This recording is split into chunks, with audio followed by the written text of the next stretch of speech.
Hi, welcome to Spotlight on the Arts. I'm Karen Stevens, and I'm your host for this segment. Before we introduce our guests, let's introduce our panel. Miss Iris Acker, actress and producer of Spotlight on the Arts. Michael McKeever, playwright, actor, and graphic artist. And last but certainly not least, Bill Hirschman, chief critic and founder of FloridaTheaterOnStage.com. So, today, this evening, we want to introduce the Executive Artistic Director of the Inside Out Theater, Mrs. Robin Braun. Welcome. Thank you. I'm particularly happy because I have not seen this young lady in a few years. We just found out that we were in the same theater program at the University of Florida, and we haven't seen each other since we left. So we had quite a reunion in the green room just now, and I can't even tell you how happy I am. That was only about 10 years ago, by the way. But it's been a long 10 years.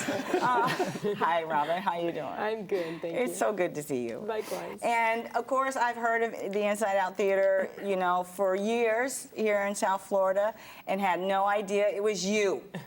So tell us a little bit about the Inside Out Theater, how it got started, and what programming you do there. Okay, we started in 1998. We started with the mission of using the theater to address social and community concerns as a tool for building character through the performing arts. How it got started? Truthfully, I had done theater, remember, 10 years ago. But then I had gone back to school and I had received a master's in counseling. So I thought that my theater work was done. But lo and behold, after I finally graduated with a counseling degree, I started Inside Out Theater. For fun at first, just like a hobby. And it couldn't be that. It had to be all or nothing. So we went full force with it, and that's what I've been doing. We're in our 20th year. Yeah, 20. What initiated your desire to confront social issues through theater? Probably my counseling degree. One of my jobs as an actress in Chicago was I toured the inner city schools with a sexual abuse prevention program. And as actors, we had a lot of in-service training, and I saw how powerful it was. The children related to us came up and disclosed, and it was just a very, very powerful thing. You could talk about very sensitive issues in a story, and you can reach a lot of people in that way. And so when I first started, and also through my work in that, I was very interested in character education. I had come across this quote by Martin Buber that said, education without education of character is not worthy of the name. And I loved that. Wow. And I thought, yeah, I'm really into character education. And somehow, I can't remember exactly the track, but I was very interested in using the theater as a tool for that, as I had seen how. How old are your students, and what is your curriculum? What classes do you teach? We do a lot of different programming. We do hold regular classes for students ages really 9 to 18. But I also work a lot with adults. I did a couple of really great projects. It's not only children, but it's our main entree, so to speak. But yeah. Mm-hmm. I see here the classes define performance workshop, advanced performance ensemble, musical theater intensive, very specific names. Let's start with a performance workshop. Okay.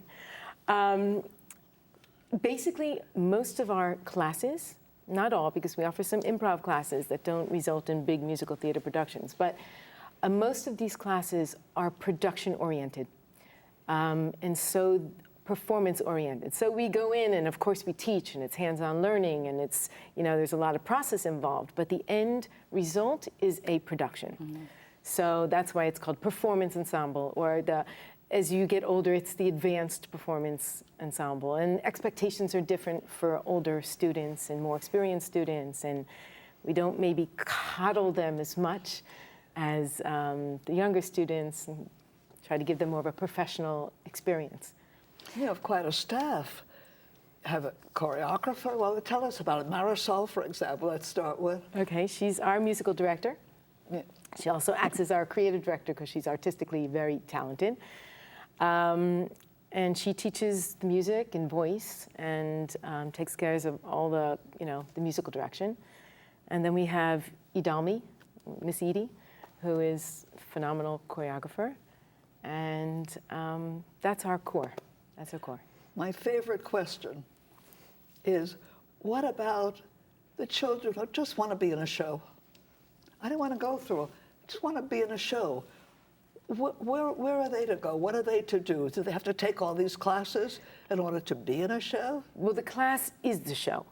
So we started, actually, we a while back, we did offer some classes where kids just take classes, but they all wanted to be in a show.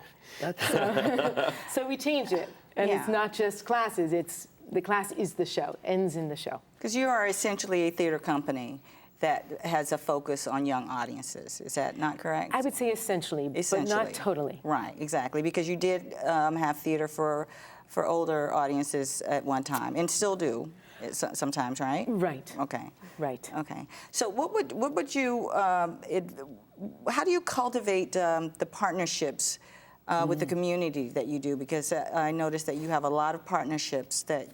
So how is that cultivated? Sometimes they call us, and sometimes we call them. I'm 6 years into a partnership with Memorial Healthcare Systems Youth Force, and the way I got there was he was actually, I can't remember his title, he was kind of like an assistant principal, but he wasn't the assistant principal. He had been at Olson Middle School, and I had done some teen pregnancy and HIV and STD awareness programs, theater. They were resulted in original performances. And he had seen what happened there, and when he moved to Gulfstream Academy in Hollandale Beach, he said, come here, and then I ended up, he's no longer there, but I'm still in partnership with Memorial. So, and how did I get to Olson? That was a partnership with Hispanic Unity for Teens. It was Hispanic Unity of South Florida's Unity for Teens program. And I had gotten there through a grant from the A.D. Henderson Foundation because they were interested in this subject, and they were interested in kind of opening dialogue for parents to discuss these kinds of issues. And they had hooked me up with, Hispanic Unity. So sometimes it comes from me, and sometimes it comes from somewhere else. We partnered with the School of Rock of West Broward because we needed a live band. We've done some great work with the Florida Initiative for Suicide Prevention. And actually, Jackie Rosen, who's the director of that, she was on our board many, many years ago. And then when she was doing a project in Wilton Manors, she asked me to come be the artist in that project. So I don't know.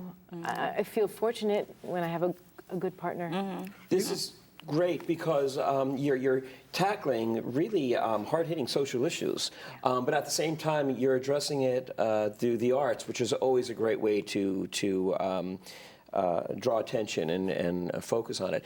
Do you create original works to present these stories, or are you drawing from work that already exists? No, for the first maybe 15 years, all we did was original works. And is this something you create in-house, or do you commission people, or is this stuff that it was myself with students sometimes, myself with my husband sometimes, and a lot of times in a collaborative class, workshop. But after 15 years, it's not that I felt like I got dry, because it's still once a year, maybe create. I know every summer we create something original. But I felt like I don't know what came first, but we started doing Broadway shows, Into the Woods and School of Rock and Addams Family, and And I still tried to cull the socially relevant theme. I still talk to the kids in the same way. We discuss the issues, and they're better. They're better than mine. You may have been touching on it, but just to hit it directly, there's 20 or more other student conservatories and operations across the 3 counties. What is it about yours that you think you bring to it that makes yours stand out and makes it different? What is it that's special about yours, do you think? That's a hard one, Bill. That's all I ask. That's all I ever ask.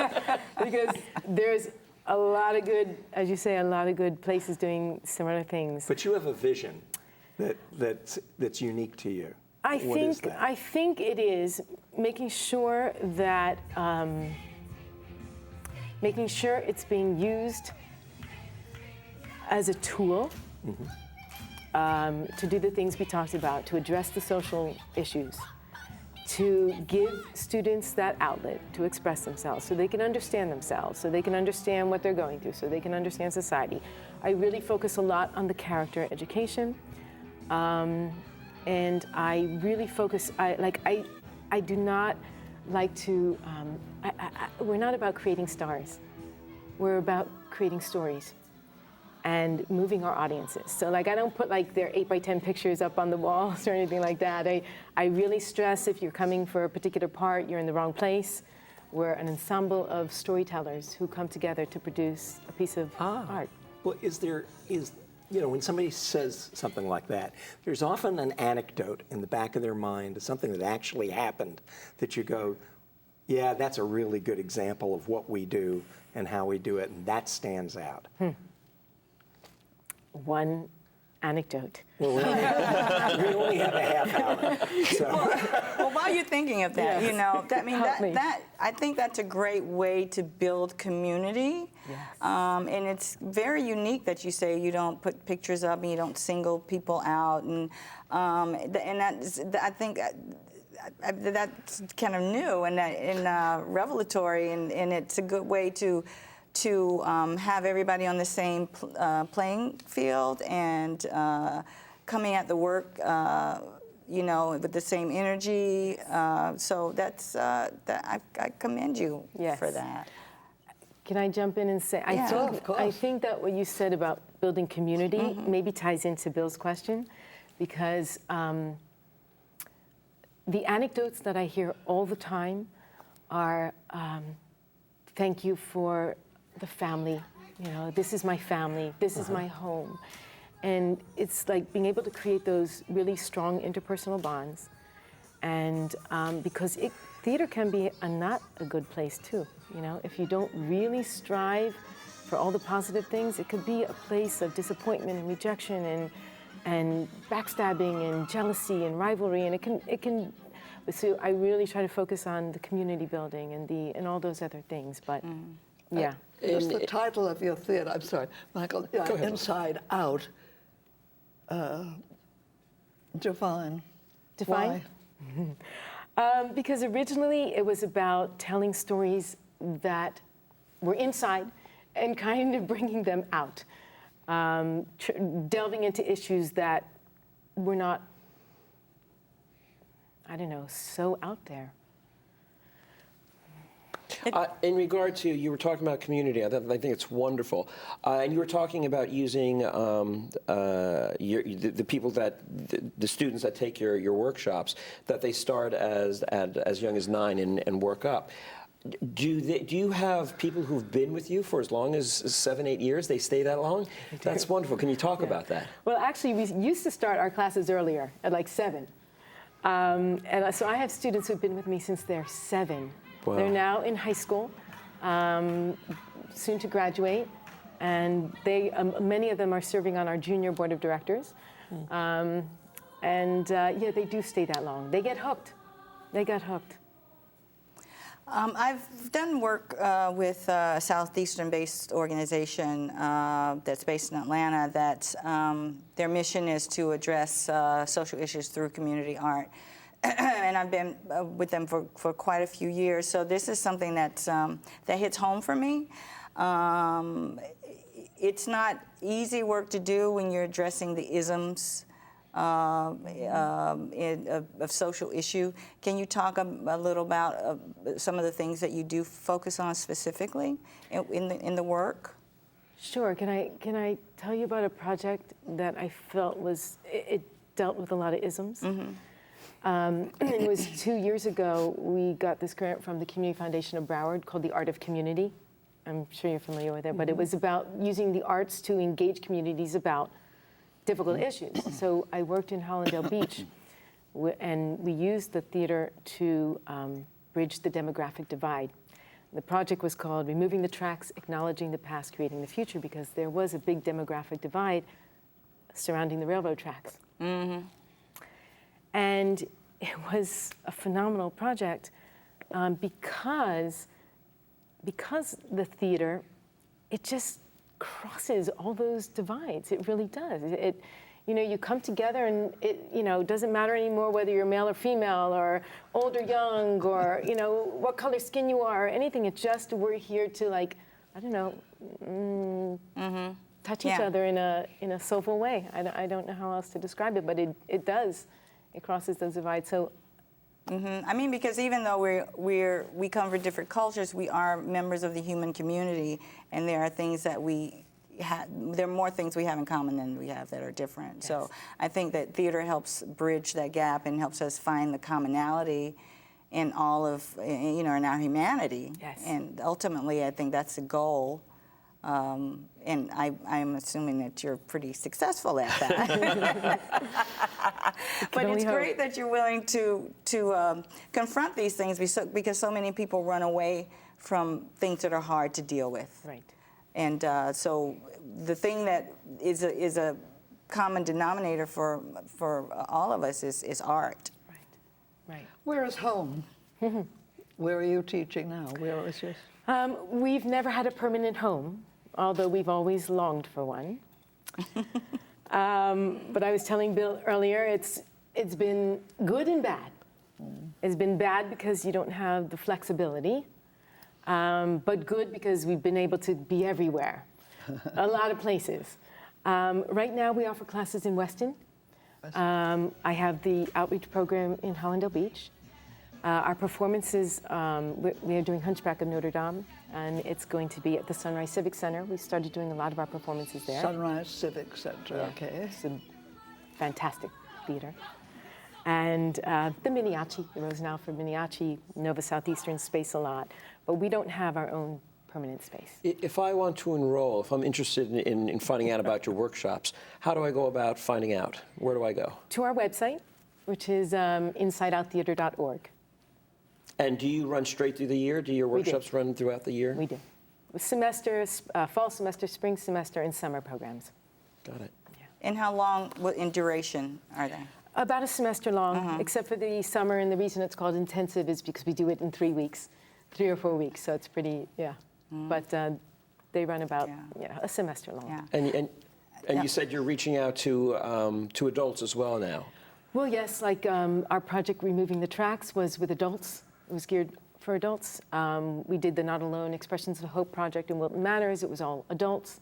I started offering improv classes for adults. But our main focus is the youth. Nice. Is there something really difficult about what you do and what your organization does that people just don't realize that, this isn't as easy as it looks. This is something that's challenging. What do you get up in the morning and go, oh, okay?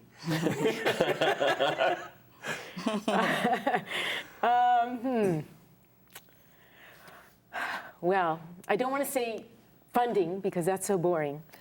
But it's so true. I was going to say, when you said funding, we all went, there's that. Right, I know. But it's everybody's cry, and I try not to focus on it, though it's always about meeting the budgets. But I think it's about, because we do so much and we're really prolific for the small company that we are, it's about time management. And making sure all the plates are still up in the air, and everybody's doing what they need to do, and everybody's happy, and yeah, I don't know. Aside from the funding, I don't find it so hard. It's all about problem solving, right? Even like the theater work itself is all problem solving, but that's the fun part. That's the fun part. Mm-hmm. So. You stay out of my head, because every time I'm about to ask a question, you ask. That's where I'm getting all my questions from, darling. I just look across and go, okay, there's one. We're on the same wavelength. I just think it's really interesting that, I mean, I don't want to make this about us, but it is. No. But I just think it's really interesting that you went into a mental health field, and I've had a lot of interest in that. And I've also toyed around with the words Inside Out for a website for myself. So it's just, I mean, the serendipity there is really like, it's kind of, What advice would you give for other people who would like to develop socially conscious theater, who are going into that area? What advice would you give to them, and how to get started? Really? And what feelers to put out into the community to, Well, I'll tell you one thing that I thought was interesting. In the past, I always had these issues that I felt were important, peer pressure and bullying and gangs and substance abuse and all these so I would write shows, with these themes based on research that I would do or knowledge that I had. But the past couple projects from the Art of Community Challenge was going into the community and seeing what their issues were. So I think that's a really great place to start, is to kind of say, what do you see happening, and what would you like to work on, and what would you like to explore? Mm-hmm. And even when I used to write a lot, even in the summertime when we write, our first brainstorm session is, what's important to you? What do you want to talk about? What do you want to explore? What do you want to, what do you want to delve into, and what do you want audiences to get and understand? I'd like to ask a question. A lot of times when people do socially conscious theater, they go into underserved, underprivileged communities. I'm interested whether or not you've ever thought of it, or you know of anyone who go into theaters that are not, quote unquote, underserved or underprivileged, to find out what their issues are and deal with, because people tend to think sometimes, because these people aren't impoverished or whatever, that they're fine and that they have no issues. But you know what I'm saying? Oh, yes. Yeah. The issues are the same. Yes. They're the same. Yes. So have you addressed that, or do you know people who go into those communities and get things started or get things rolling for them, as opposed to thinking it's all these other people that have the problems that need to be addressed? I don't know personally. I know for myself, I work in Weston a lot, and you wouldn't think of it as an impoverished community. Right. But the youth there are struggling with the same issues that other youth are struggling with. And I think even when we do things like West Side Story, like we did West Side Story, it was shocking to hear what, kids in quote unquote not impoverished communities are dealing with the same kinds of issues. That's really interesting, because you don't think that. You just don't think that. Yeah. Mm-hmm. Yeah, I had a girl tell me, it's unbelievable, but she told me that she got on the bus and somebody said, move to the back, Rosa Parks. In this day and age, wow. in Weston. So it's pretty shocking. But I think all the same issues, and the audiences that come are not necessarily at risk, quote unquote at risk. But I remember this one young girl saying, wow, I wish I had, she asked me if we talked about the show before. She's older now, she's 22. She said, did you talk about the show with the kids? Because it was very powerful, of course. And then she said, I wish I had something like that when I was younger, to kind of, deal with some of the things she was going through. Mm-hmm. So, yeah. Wow. It must be very gratifying to have that impact on young people. It must be something that it feels really good to you. It does. Do you have a sense, do you feel like you're trying to grow professionals of the future, or just audiences for the future? Or what do you think your kids take away from this when they graduate, so to speak? What do you think you've given them? Well, I hope that I've given them the opportunity to be a better human being. I cringe sometimes when they tell me they're going to go into the theater. I feel a little guilty. I do. Sometimes I feel guilty because they're all going to musical theater programs, and they have one young man quit his wrestling team in high school and went to Tisch School of the Arts, and you know, it's a rough field to make a living.